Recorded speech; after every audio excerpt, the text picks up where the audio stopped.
నమస్తే, welcome to Liya news.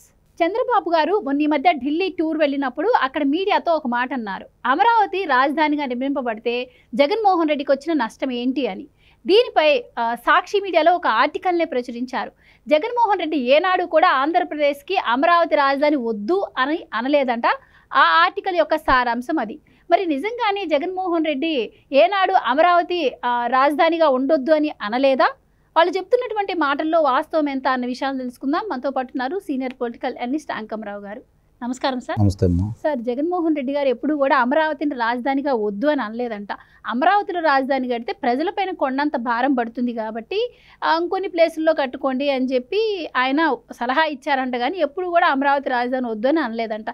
So ఈ కొత్త వాదనని ఏ విధంగా చూడాలంటారు? అసలు ఇప్పటి వరకు అమరావతి గురించి ఇంత విష ప్రచారం చేసి ఇప్పుడు తీరా ఈ విధంగా రాయడాన్ని ఎలా చూడొచ్చు అంటారు? అంటే ఇక్కడ గమనించుకోవాల్సిన అంశం ఏంటంటే అమరావతి రాజధాని ఉండకూడదు అని చెప్పి విశ్వ ప్రయత్నం చేశాడు. మళ్ళీ నేనే అధికారంలో వస్తాను, 3 రాజధానుల అంశాన్ని ఎత్తుకున్నా కాబట్టి మళ్ళీ ఇంకొక 5 సంవత్సరాలు గడపవచ్చు అని భావించాడు. కానీ ఇప్పుడు అతను ఎన్ని ప్రయత్నాలు చేసినా చంద్రబాబు నాయుడు గారు ఇప్పుడు అమరావతిని నోటిఫై చేయమని చెప్పని కేంద్రానికి కూడా విన్నవించుకున్నాడు. వాళ్ళు దాన్ని గుర్తించారు కాబట్టే 31,000 కోట్ల రూపాయలు రుణాలు వాళ్ళు మంజూరు చేయించడం కూడా జరిగింది. అంటే అమరావతి శరవేగంగా పూర్తి కావబోతుంది, చాలా స్పష్టంగా అర్థమైపోతూ ఉంది. కొన్ని రోజుల్లోనే మంత్రులకు సంబంధించి శాసనసభ్యులకు సంబంధించినటువంటి గృహ సముదాయాలు కూడా పూర్తి అవ్వబోతున్నాయి. అంటే ఇక అక్కడ పనులన్నీ మొదలు కాబోతున్నాయి.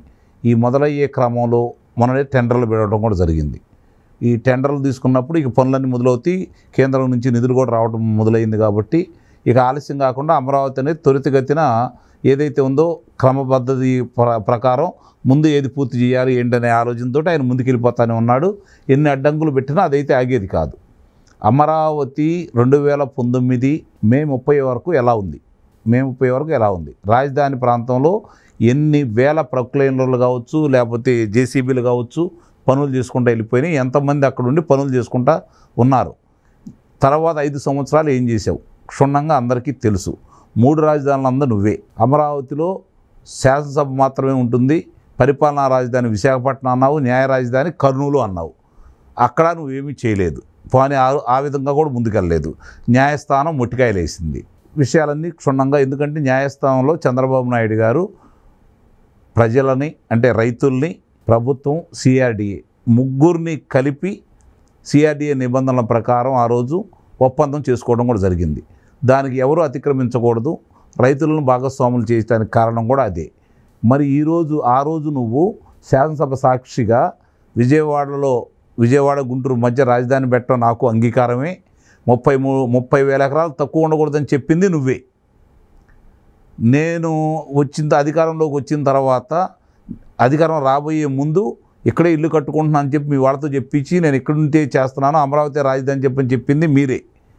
చంద్రబాబు నాయుడు గారు చాలా స్పష్టంగా చెప్పాడు అమరావతిని మార్చడానికి ప్రయత్నం చేస్తున్నాడు అని చెప్పని. కానీ లేదు అని చెప్పి ఇక్కడే ఉండబోతున్నాను, నా ఇల్లు నేను కట్టుకున్నాను, చంద్రబాబు నాయుడు గారు ఇల్లే కట్టుకోలేదు, నేను అమరావతిలో ఉండబోతున్నాను అని చెప్పని ప్రజలను నమ్మించింది నువ్వే. అధికారంలోకి వచ్చిన తర్వాత ఏం చేసావో చూసాం.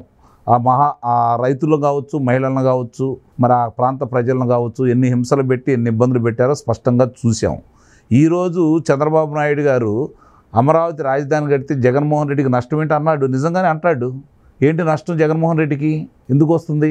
ఎందుకు బాధ వేస్తుంది? ఆ రోజు మొదలుపెట్టారు, 5 సంవత్సరాలు నువ్వు ఆపితే ఆ పనులు మొదలు పెట్టడానికి ఈరోజు భారం ఎంత పడింది? 37 కోట్ల రూపాయలు ఆ కంచెను తొలగించడానికి పెట్టాల్సి వచ్చింది. మరి ఇవన్నీ ఎవరు? ఈ ప్రజల డబ్బు కాదా? ప్రజలకు సంబంధించింది కాదా?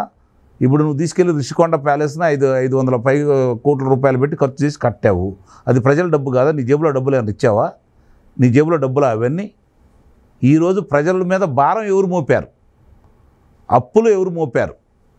అప్పులు ఎందుకైనాయి? ఈరోజు చంద్రబాబు నాయుడు గారు అప్పులు సంబంధించి పరిశ్రమల కోసం ఆయన కుమారుడు తిరిగి ఈరోజు 7 లక్షల కోట్ల రూపాయల పెట్టుబడులు ఏదో రూపాయన తీసుకురావడం కూడా జరిగింది ఆంధ్ర రాష్ట్రానికి. సార్, మీరు ఇప్పుడు వాళ్ళు అంటే ప్రచురించిన ఆర్టికల్ ప్రకారం చూస్తే అసలు అమరావతి రాజధాని అంశంలో వీళ్ళు రకరకాల టర్మ్స్ తీసుకుంటున్నారు. అంటే ఒక సంవత్సరానికి ఒక మాట మాట్లాడుతున్నారు. ఫస్ట్లో అమరావతి రాజధానికి ఓకే అన్నారు అసెంబ్లీలో, ఆ తర్వాత 3 రాజధానులు అన్నారు, అమరావతి శ్మశానం అన్నారు. మొన్న ఈ మధ్య చూస్తే బొత్స సత్యనారాయణ గారు మండలిలో వచ్చేసి అమరావతి రాజధాని గురించి మేము మళ్ళీ పునరాలోచిస్తామని చెప్పారు. ఇప్పుడు జగన్మోహన్ రెడ్డి గారు వచ్చేసి అమరావతి రాజధానిగా మేము ఇప్పుడు వద్దన్నాం అని చెప్పి మాట్లాడుతున్నారు. సో ఎలా చూడొచ్చు అంటారు ఇన్ని రకాల ఒక్క రాజధాని మీద ఇన్ని రకాల వ్యాఖ్యలు చేయడమే కాకుండా ఇప్పుడు చంద్రబాబు గారికి జగన్మోహన్ రెడ్డి గారు ఈ 500 ఎకరాల్లో విజయవాడ గుంటూరు మధ్యలో రాజధాని కట్టండి అని చెప్పి ఉచిత సలహాలు ఇస్తున్నారు. మరి ఆయన హయాంలో ఎందుకు ఆయన పూర్తి చేయలేకపోయారు? ఇప్పుడు ఈ విధంగా మాట్లాడడాన్ని ఎలా చూడొచ్చు? ఇప్పుడు ఆయనకి ఏది చేసే ఆలోచన లేదు. ఆయనకున్న భూములు అమ్ముకోవడానికి, విశాఖపట్నంలో భూములు అమ్ముకోవడానికి, ఆ పరిసరాల ప్రాంతంలో ఉన్న భూములు అమ్ముకోవడానికి, ఆ భూములను లాక్కోవడానికి 5 సంవత్సరాలు సరిపోయింది ఆయనకి. ప్రజల గురించో, అమరావతి గురించో, లేకపోతే రాజధాని గురించో, పరిశ్రమల గురించో ఏ రోజు ఆలోచించలేదు. అప్పులు ఇచ్చారు, అప్పులు తెచ్చాడు.